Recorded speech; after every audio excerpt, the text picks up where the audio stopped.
निश्चयवाद अथवा पर्यावरण निश्चयवाद मानवीय क्रियाओं को पर्यावरण नियंत्रित करता है, अर्थात विश्व के विभिन्न प्रदेशों में मानवीय व्यवहार में पाए जाने वाले अंतर को प्राकृतिक पर्यावरण में पाए जाने वाले अंतर द्वारा समझाया जा सकता है। जो दर्शन, उपागम पद्धतियाँ पर्यावरण के संबंध और गति को स्पष्ट करती है, उसे पर्यावरणीय निश्चयवाद कहा गया है। निश्चयवादी व्यवस्था का सार, विचारधारा का सार है कि इतिहास, संस्कृति, जीवन शैली और किसी सामाजिक समूह, समाज अथवा राष्ट्र का विकास पूर्ण रूप से अथवा अधिकांश रूप में पर्यावरण के भौतिक तत्वों द्वारा नियंत्रित होता है। निश्चयवादी विचारक मानव को एक निष्क्रिय अभिकर्ता मानते हैं, जिस पर भौतिक कारक अपना प्रभाव डालते हैं और उसके व्यवहार, निर्णय करने की प्रवृत्ति और जीवन शैली को पर्यावरण नियंत्रित करता है। आरंभिक काल से ही पर्यावरण का मनुष्य पर पड़ने वाले प्रभाव में रुचि देखी गई। प्राकृतिक दशाओं का विभिन्न मनुष्यों के भौतिक लक्षणों, चारित्रिक गुणों और उनकी सभ्यता पर पड़ने वाले प्रभावों की व्याख्या विभिन्न यूनानी और रोमन विद्वानों द्वारा की गई, जिनमें चिकित्सक हिप्पोक्रेट्स, दार्शनिक अरस्तु, इतिहासकार थ्यूसिडेस और हेरोडोटस मुख्य थे। थ्यूसिडेडस ने एथेंस की महत्ता के लिए उसकी प्राकृतिक दशाओं और भौगोलिक स्थिति को मुख्य कारण बताया। दूसरी ओर अरस्तु ने यूरोपवासियों और एशियाई लोगों में पाए जाने वाले अंतर का मुख्य कारण जलवायु को माना। अरस्तु का मानना था कि शीत प्रदेश के निवासी साहसी और वीर होते हैं, किंतु अमेधावी राजनीतिक संगठन में अकुशल और अपने पड़ोसियों पर राष्ट्रीय प्रशासन करने में पिछड़े होते हैं, जबकि उष्ण प्रदेशों के निवासी साहसी होते हैं, मेधावी होते हैं। उनका अरस्तु का मानना था कि उष्ण प्रदेश के निवासी मेधावी होते हैं, परंतु उनमें साहस की कमी होती है।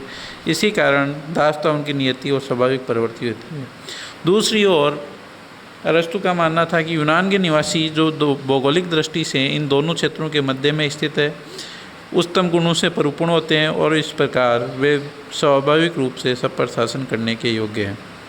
अर्थात इन सब विद्वानों का मानना था कि प्राकृतिक पर्यावरण मानव के स्वभाव को नियंत्रित करता है और मानव के स्वभाव पर प्राकृतिक पर्यावरण का प्रभाव पड़ता है। पर्यावरणीय निश्चयवाद का विचार अरब भूगोलवेताओं की कृतियों में भी निरंतर छाया रहा। अरब भूगोलवेताओं ने आवासीय विश्व को 7 किस्वार अर्थात जलवायु प्रदेशों में विभाजित किया और इन क्षेत्रों में निवास कर रही जातियों की शारीरिक और सांस्कृतिक विशेषताओं को उजागर किया। अल-बतूनी, अल-मसूदी, इब्न आकुल, अल-इदरसी और इब्न खालदून ने मानवीय क्रियाओं और उनकी जीवन शैली के बीच सहसंबंध स्थापित करने का प्रयास किया था। इसी प्रकार जॉर्ज टॉटन ने 18वीं शताब्दी में पर्यावरणीय निश्चयवादी परंपरा को माना। जर्मन दार्शनिक इमैनुअल कांट भी निश्चयवादी थे। उन्होंने बताया कि न्यू हॉलैंड के निवासियों की आंखें आधी बंद रहती है और वो बिना अपना सिर पीछे झुकाए अधिक दूरी तक नहीं देख सकते। इसके पीछे जो मुख्य कारण था, वहाँ मिलने वाली असंख्य मक्खियाँ होती है जो सदैव उनकी आँखों के पर उड़ती रहती है। पर्यावरणीय निश्चयवाद का 19वीं शताब्दी में भूगोल में व्यापक असर रहा और कांट के दर्शन को हम्बोल्ट और रिटन ने अपनाया और आगमन उपागम को विकसित किया।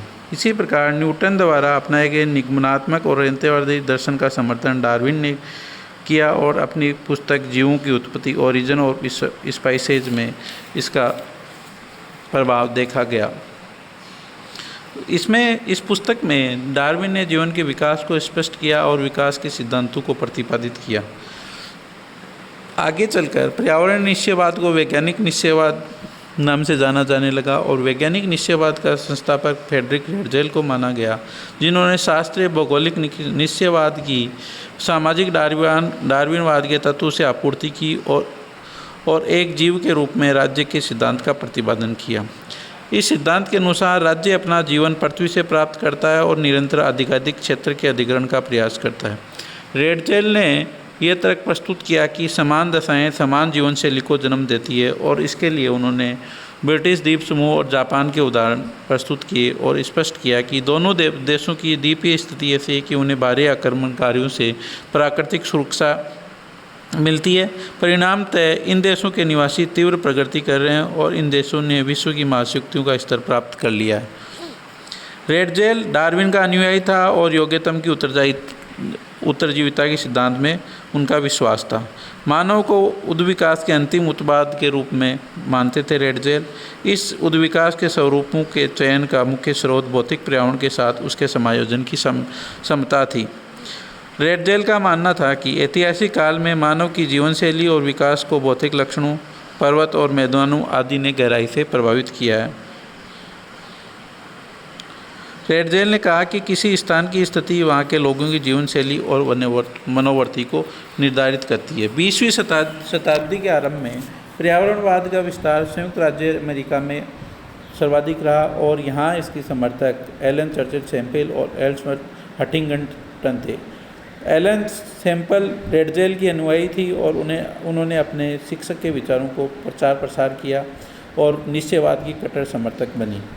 उन्होंने अपनी प्रसिद्ध पुस्तक लिखी जिसमें भौगोलिक पर्यावरण के प्रभाव का आरंभ इन पंक्तियों से किया कि मानव पृथ्वी तल की उपज है और इसका अभिप्राय केवल ये ही नहीं है कि वह उस पृथ्वी की संतान है, उसकी धूल का कण है, किंतु यह भी है कि पृथ्वी ने उसे मातृत्व दिया है, उसका पालन पोषण किया है, उसके लिए कार्य निश्चित किए हैं, उसके विचारों को दिशा दी है, उसके सामने कठिनाइयाँ उत्पन्न की है जिससे उसके शरीर को बल मिला है और उसकी बुद्धि को प्रखर किया है।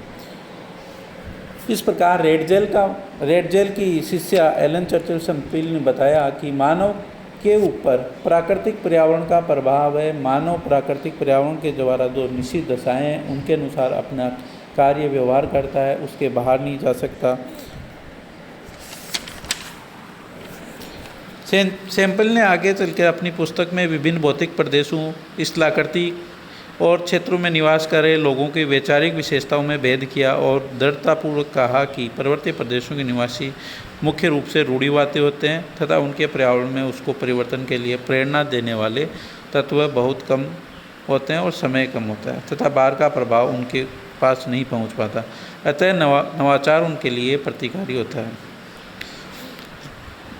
सैम्पल का मानना था कि जो पर्वतीय क्षेत्रों के निवासी है उनका बाहरी दुनिया से संपर्क कम होता है जिसके कारण उनमें नवाचार अपनाते नहीं और रूढ़िवाद घर कर जाता है।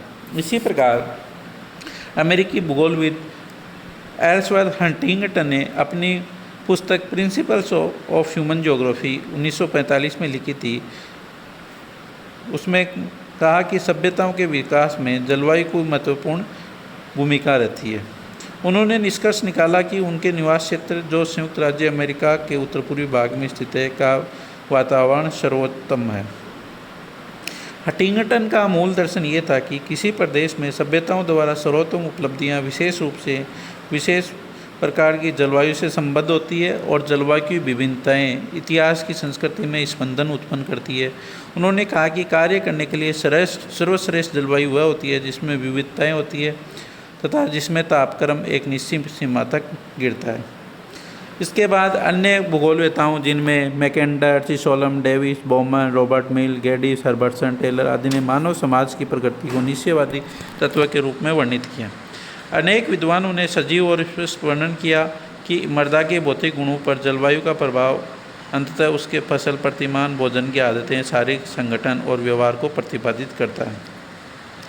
लॉर्ड बॉयड और गिलखस ने इसी प्रकार के तथ्य पूर्वी अफ्रीका में किन्ने की किक्यूओ मसाई जनजातियों के अध्ययन में पाए और बताया कि पर्यावरण का प्रभाव मानव के ऊपर अधिक है। इसके अलावा कई विद्वानों ने यह प्रतिपादित किया मृदा और वनस्पति मानव और पशुओं के स्वास्थ्य तथा उनके डील डोल को प्रभावित करती है। इस प्रकार हम देखते हैं कि मानव पर पर्यावरण का प्रभाव किन रूपों में पड़ता है।